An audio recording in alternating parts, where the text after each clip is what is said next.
Well, and you've had a lot of experience with working for and with large corporations.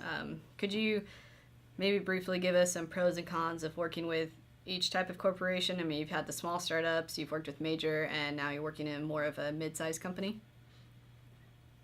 Well, yeah, I have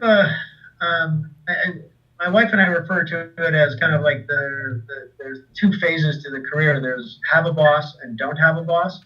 And we tend to start in the garage with a handful of people and build up a team and a company, and then it's several times those companies have then been acquired, and then we become part of a much larger organization and have a boss. And they're really very different kinds of experiences. The small entrepreneurial experience is is very liberating. You don't have a lot of bureaucracy. You don't have a lot of kind of conflicting agendas. You tend to have very tight focus on what you're trying to accomplish, and a huge amount of energy to get it done. And all that is very exhilarating. You don't have is a lot of resources to do that with, to accomplish it. You don't have a lot of access to marketplace or to funds to acquire customers with.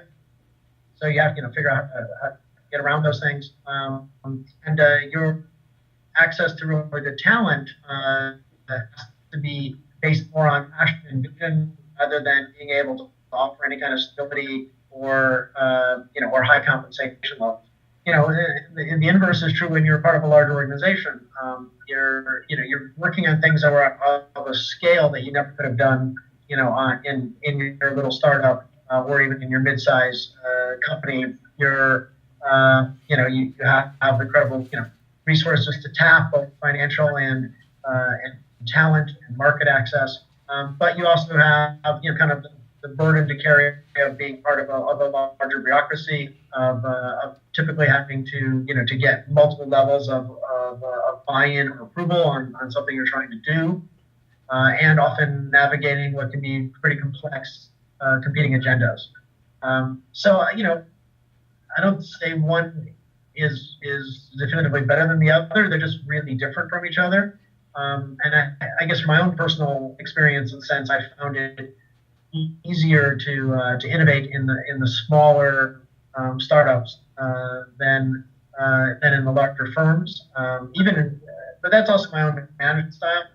I've often said, give me 20 people, I can change the world in a real small way, but give me 300 people and I can't seem to tie my own shoe, because it's my own restrictions in terms of my management capabilities. But I think I've really appreciated both experiences, and I continue to learn a ton from each. So, I mean, eventually you left your job as a creative director at Microsoft to do another startup. Was it just you wanted something like a change or to be more innovative? Well, yeah, that's an interesting question, because one could argue that that was like one of the best jobs on the planet, right? A creative director for an entire platform, and it was a fantastic experience.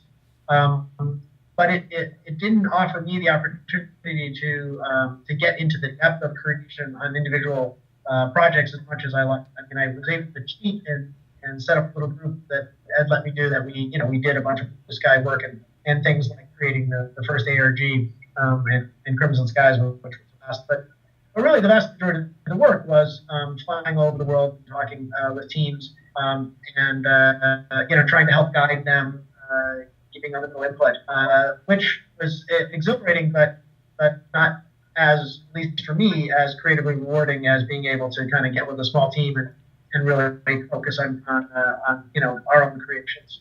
So I loved it. It was a fantastic experience, and I'd never trade it. Maybe one day we'd love to do it again, but uh, you know, I just love telling stories and wanted to get back to doing that.